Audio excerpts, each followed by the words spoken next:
Every driver out here long enough has a hill that reset him. The one that taught him a brake pedal is a suggestion, not a promise, and that gravity does not read your logbook. Nobody handed you that lesson in orientation. You paid for it, one long descent at a time, usually with your window cracked so you could smell your own drums cooking. Tonight we're putting 20 of those grades in order, from bad to the absolute worst in America. And this isn't a lazy list of famous mountains you already know by name. We went to the exact roads drivers warn each other about on Channel 19, the ones with runaway ramps that get used like parking spots, and state agencies that literally market against their own pavement. Every grade on this list has hard numbers behind it, or a reputation that's been echoing down the SPI for 50 years. And waiting at the very top is one stretch of interstate where a single escape ramp catches a runaway truck about once a week, sitting right below the highest point on the entire interstate system. You already know the state. Let's get into it. Number 20 is Jellico Mountain, and it earns the bottom spot because it's the teacher. This is the border climb on Interstate 75, where Tennessee hands you to Kentucky, a long pull of around 4% that any Western veteran will laugh at compared to what's coming later on this list. And they're right to laugh. Ask on any driver forum and somebody will tell you Jellico is a coffee break next to the real passes. So why is it here at all? Because for thousands of drivers coming up out of the flat deep south on their first real northern run, Jellico is the first mountain that ever pushed back. It's where you first smelled hot brakes and understood the smell was yours. 4% doesn't sound like anything until there's 80,000 pounds leaning into it in the rain with fog sliding through those Kentucky cuts. The old-timers remember it meaner before the rebuild smoothed the worst edges, and the respect never fully left the radio. The cost of Jellico is rarely the truck. It's the overconfidence it burns out of a rookie for free before the real mountains get their chance to charge full price. Number 19 is Black Mountain, the old fort grade on Interstate 40 east of Asheville, North Carolina. This one announces itself the honest way, with a brake check pull-off and a speed limit written just for trucks. The grade runs around 6%, which looks tame next to the Western monsters, but the trick here is length. It just keeps unwinding, a long committed drop toward the town of Old Fort that overdrive drivers have counted among the infamous Eastern Hills for decades. You lose somewhere near 1,400 feet before it lets you go. And length is what cooks brakes, not steepness alone. A driver who grabs the wrong gear at the top of a short hill gets away with it. Do that at the top of Old Fort, and you've got miles left to regret it in, with the drums heating a little more through every curve. The cost of Black Mountain is patience tax. The mountain rewards the driver who set his gear and his engine brake at the top and does not reward the one still figuring it out at the bottom. Number 18 is Sam's Gap on Interstate 26 at the North Carolina and Tennessee line, and it makes the list partly for what used to be here. The old route was US 23, a nasty two-lane climb pushing 9% that truckers genuinely feared. When they built the interstate, engineers cut the grade down to a maximum around 6% and still felt the need to armor the whole thing. They installed a fog detection system with warning lights, a de-icing setup on the big 215-foot-high bridge, and 3 separate runaway truck ramps on the descent. Think about that. They tamed the grade and still built 3 escape hatches, and drivers report those ramps get used something like once or twice a month. The real ambush at Sam's Gap is the weather. Mountain wave fog can settle onto the roadway in seconds and drop your visibility to almost nothing right where the grade is steepest. The cost here is the combination. The grade alone you can handle. The grade plus a wall of fog arriving in the length of a mile marker is how good drivers end up backed into a ramp they never wanted to see. Number 17 is Fancy Gap, where Interstate 77 climbs the Blue Ridge Escarpment out of North Carolina up into Virginia. The grade is real, but the weapon is the oldest one in the mountains, fog, the kind that parks on this escarpment roughly a third of the year like a curtain. On Easter Sunday of 2013, the mountain showed everyone exactly what that means. The fog came down on the grade, the first crash hit near mile marker 6, and then more than a dozen chain reaction wrecks stacked up inside a single mile. When it lifted, 95 vehicles were involved. 3 people were dead, dozens hurt, and vehicles had burned right there on the interstate. Virginia answered with a multi-million-dollar variable speed limit system that drops the numbers on electronic signs the moment the fog rolls in, and federal crash data still ranks this stretch among the deadlier interstates for truckers in bad weather. The cost at Fancy Gap is sight itself. Every skill you own on a grade assumes you can see the trailer in front of you. This mountain takes that away first and lets the grade do the rest. Number 16 is Snoqualmie Pass on Interstate 90 in Washington, the crossing that puts Seattle's groceries on one side and everybody's patience on the other. The grade isn't the steepest thing you'll meet tonight, but Snoqualmie collects with volume and weather. This pass gets buried in over 400 inches of snow in a hard year, and Washington's chain requirements flip on and off with the storms until throwing iron becomes a lifestyle. Drivers describe whole winters spent chaining up in the slush, pulling the iron off 40 minutes later, and doing the entire dance again before the next summit. And when the state closes it for avalanche control or a jackknife, there is no clever detour. The whole freight line just backs up toward North Bend, trucks stacking on the shoulder, reefers burning fuel, delivery windows evaporating. The cost of Snoqualmie is the calendar. Your clock, your appointment, your weekend, all held hostage by a mountain that does not care what your dispatcher promised the customer. Number 15 is Raton Pass on Interstate 25 at the New Mexico and Colorado border, topping out near 7,800 feet. This is the historic gateway between the two states, and it's a road that never quite lets you relax. The grade runs up to 6% with curves built into a crossing that was a wagon toll road before it was ever an interstate. Winter is when Raton bares its teeth. Ice forms up top while the plains on either side sit dry, and the pass closes with enough regularity that drivers running the Interstate 25 corridor check its status the way they check fuel. It's high, it's exposed, and it sits on a lonely stretch where help and services thin out fast. The cost of Raton is isolation stacked on grade. You don't just fear the descent. You fear having a problem on the descent somewhere it takes a while for anybody to reach you. Quick pit stop before we climb higher. If this list is saving you even one bad descent, hit subscribe. It's free, and unlike your Jake brake, it will never quit on you halfway down a hill. All right, back to the mountains. Number 14 is Lookout Pass on Interstate 90 at the Idaho and Montana line.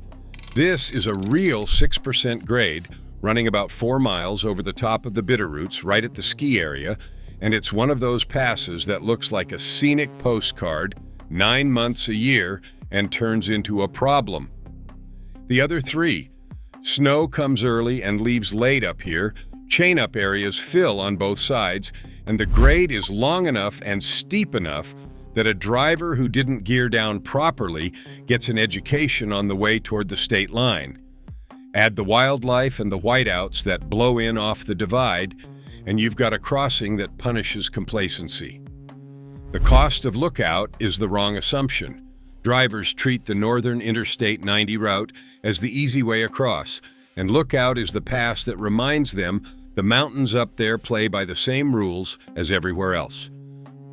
Number 13 is Donner Pass on Interstate 80 in California, and this one carries the heaviest name in American road lore. It's called that for the wagon party that got trapped up there in the winter of 1846, when this crossing was measured in survival, not delivery windows. The grade itself won't shock a driver who's handled the rest of this list. Plenty of veterans will tell you Donner is manageable if you read the signs and respect the drop above Truckee. Its fear is a reputation re-earned every single winter, because this is where Pacific storms slam into the Sierra and dump snow by the yard, where California's chain controls become a way of life, and where the westbound descent turns into a sled run when it goes bad. When the state closes Donner, the main freight artery between Northern California and the rest of the country simply stows, and Reno fills up with parked trucks like a lot with a skyline. The cost of Donner is the winter itself, hours thrown into chains and whole days lost to closures, with that name humming underneath it all. Number 12 is Siskiyou Summit on Interstate 5 in Oregon, just north of the California line, and it holds a title no driver forgets. It's one of the steepest sustained grades on the entire interstate system, a 6% wall that I-5 throws up on the only road that really connects Sacramento to Portland. Which means every load running the West Coast spine has to pay this toll. Northbound, you grind up out of California, wondering if the climb has an end. Southbound out of Ashland is the real test, a long committed descent where the grade signs stop being information and start being instructions. Winter is when Siskiyou collects.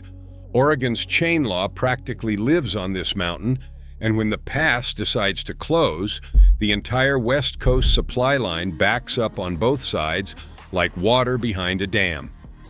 The cost of Siskiyou is that there is no opting out. Some passes have an audience of drivers who chose that route. Siskiyou has everybody who moves freight up the coast. Number 11 is the Grapevine, the 40-mile gauntlet where Interstate 5 climbs out of Los Angeles over Cajon Pass and drops into the San Joaquin Valley. It's the rare road that scares two different ways at once. Going up, it's long 6% pulls with almost no services for a 30-mile stretch. Coming down, it's the valley fog waiting at the base. Tule fog so thick the highway patrol has run rolling roadblocks just to keep traffic from driving blind into itself. But the Grapevine's signature move is the closure. This pass sits just high enough to catch snow a few times a year in a state that doesn't own the reflexes for it. When the ice comes, the CHP shuts the whole interstate and escorts traffic over in convoys, and Caltrans runs a named program built for this one stretch of road. The main artery between Los Angeles and everything north of it, closed by an inch of snow, thousands of trucks stacked at the bottom on both ends. The cost of the Grapevine is the choke point.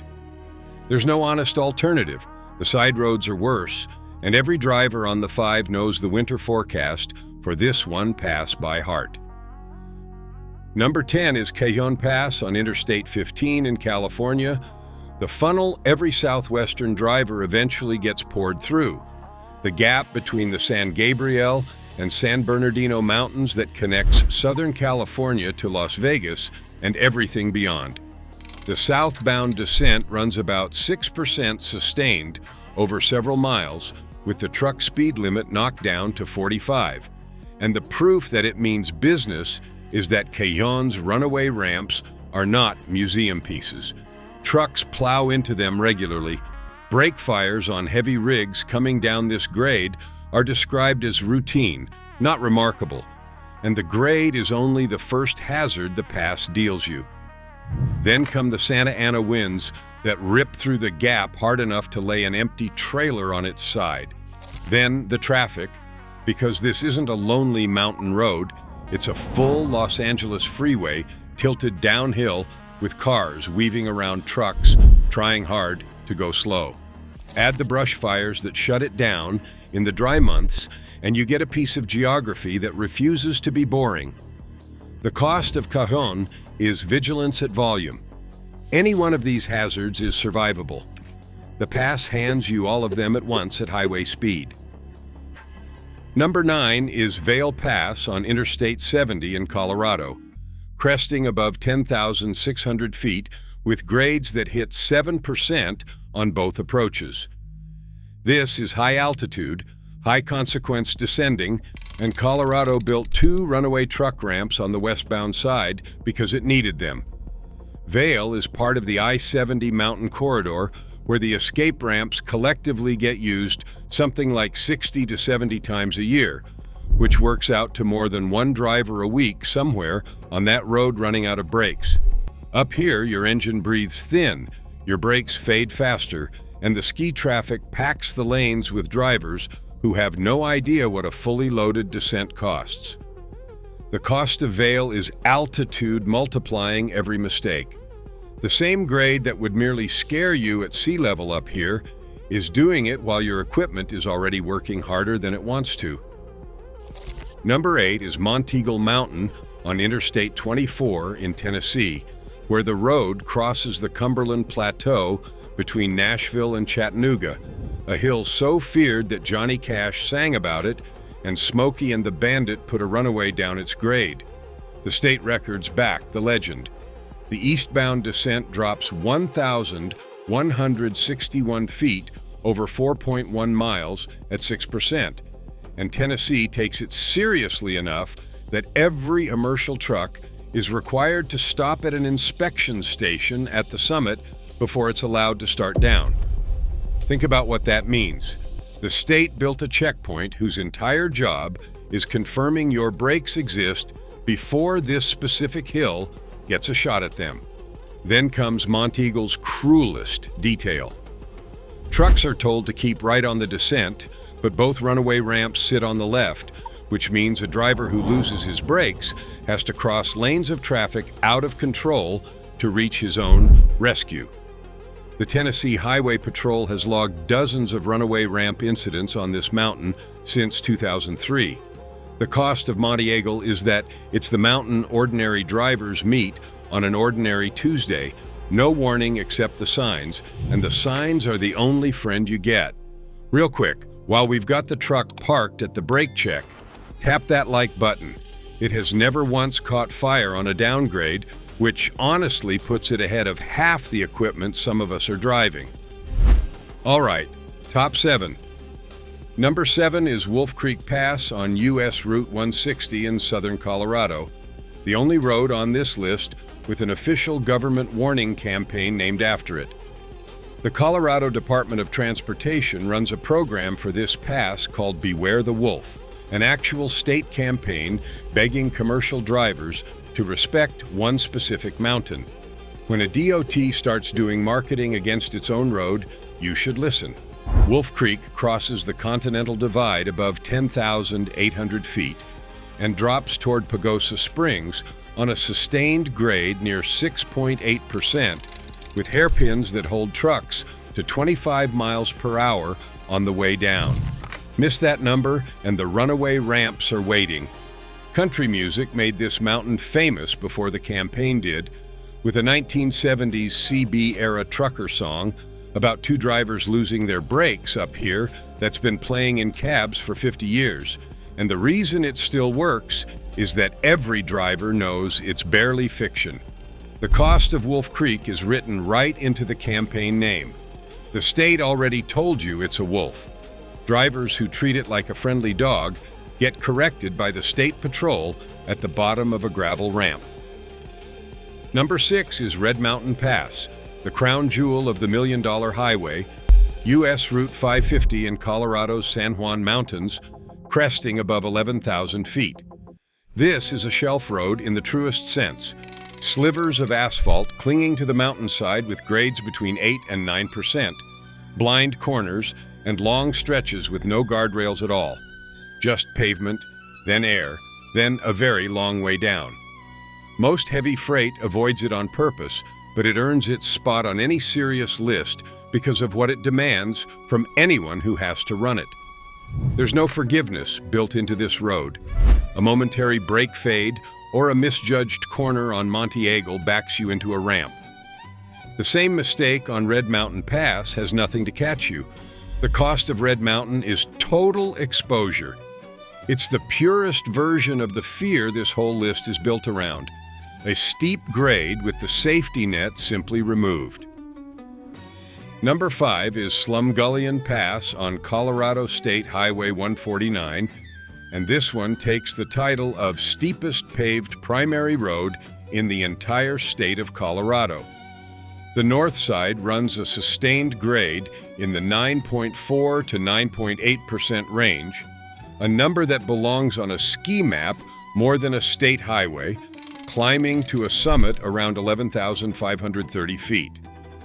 And here's the detail that should sit with you. The road is literally built across an active earth flow, a slow motion landslide that's still creeping downhill at roughly 20 feet a year, so the ground itself is not entirely holding still under you.